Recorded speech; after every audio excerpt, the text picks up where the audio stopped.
honestly, I'm gonna keep Snake Eyes short because there honestly isn't much to say. Other than I was cracking up a couple minutes ago reading these notes. it was just a bad movie. No, like I literally felt bad that I invited my friends to watch this movie with me. I'm sitting there watching the movie like, I'm so sorry, guys. I didn't mean to do this to you. I mean, me and my friend was laughing. We were cracking up. We were sitting there making fun of it the whole time. But like, it was so bad. And honestly, I thought this movie was gonna be about like the process of how Snake Eyes became stopped talking. Because some iterations he's mute, some iterations he just chooses not to speak. I thought that was gonna be the process of the movie, but instead it was a bunch of shaky action with a bunch of actually really good martial artists, like the main character from The Raid, the dude that plays that character. There's this weird thing when I was watching this review where they also mentioned it, how people from The Raid, this movie with amazing choreography and amazing stunt performers, end up in another movie that focuses heavily on martial arts, and that movie's action always ends up being bad. Like the dude who played the character from The Raid played Sub-Zero in Mortal Kombat, and I don't know if me and you have ever talked about that movie. I hated it.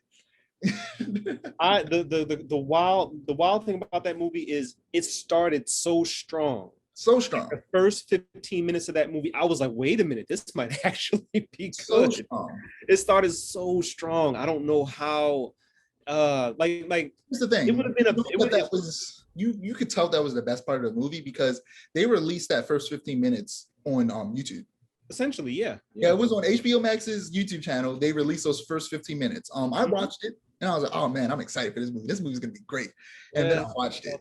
It would have been a better movie if the first 15 minutes sucked, because at least it's consistent. It doesn't get your hopes up. I don't like the Resident Evil movies. Me either. But the dude who directed those directed the first Mortal Kombat movie. He didn't direct the second one. Oh wow, I didn't know that. Yeah, he directed the first one though. He kind of started the whole video game movie trend. Oh, I didn't know that. And I actually really enjoy that first movie. Me too. And I think that the problem with those Resident Evil movies aren't that they're bad movies. I don't think they're good movies either. But I think that they're especially bad Resident Evil movies. They aren't a good representation of that series at all. When you watch those movies, they feel like Resident Evil 6, but nobody liked Resident Evil 6. So right.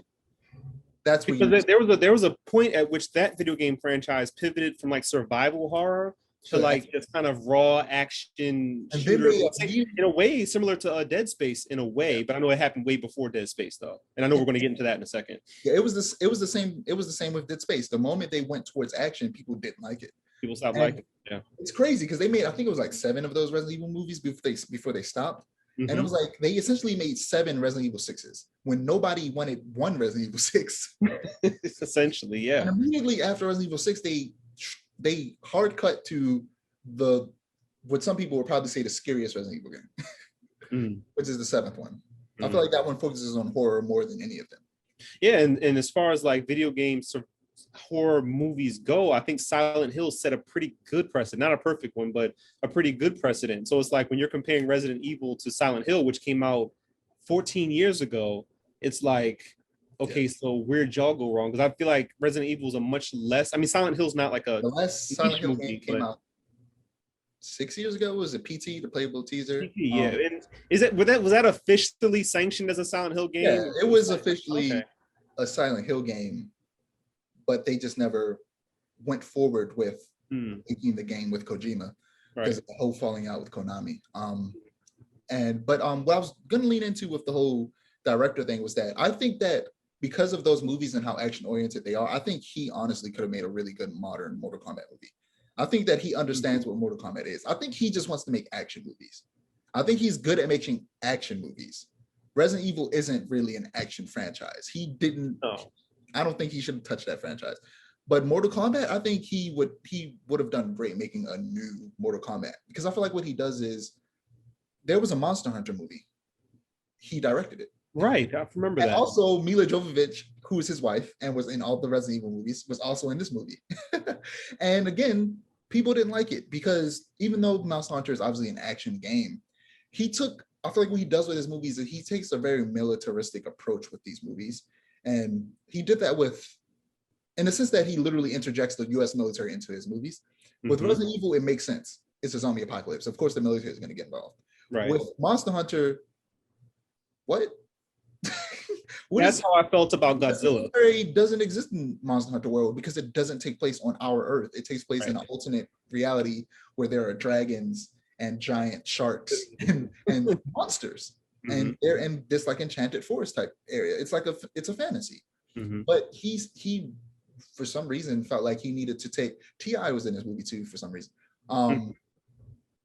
What's it? I forget his name. Tony Jaa was in it. As great as he is, he should not have been in this movie. Not because he's bad, but because the movie was bad. And he, for some reason, was like, okay, these military people get teleported into this different universe. And I was like, why? That's unnecessary. But with Mortal Kombat, a big part of that story is military people being transported to this different magical universe. So I feel like he would do a great job with Mortal Kombat today. Just like he honestly did a pretty good job back then, because back then there literally was no story. Yeah. There were little bits and pieces that John Tobias wrote, which if you go to Twitter and follow John Tobias, he essentially has the Mortal Kombat Bible. He no longer works with NetherRealm, but on his Twitter page, I've sat and read his threads. He'll go into detail about the origins of all these characters, and as you read it, you go, "Wow, why wasn't he working on this movie? He didn't work. He didn't. And this is lore that existed when the first movie was made, or is this stuff that was added? This is lore that was after the first movie. Okay. I meant why he wasn't a part of the newer. Oh, movie. The current one. Yeah. Because he literally, he was the writer. He was the dude who wrote a lot of those stories and a lot of those characters' origins. And as I'm reading it, I'm like, wow, this is interesting. And some of it is actually different from what ended up being the final product. And I was like, okay, if you're going to change something, change it to be something like this, which is more in line with, the original story he wanted to tell. And it was pretty good. That was a very long Mortal Kombat tangent. We go on tangents a lot in this podcast. The first tangent we went on was about Harry Potter, and ever since then we call our tangents Harry Potters. Harry Potters. I can dig it. It was a very long Harry Potter tangent, but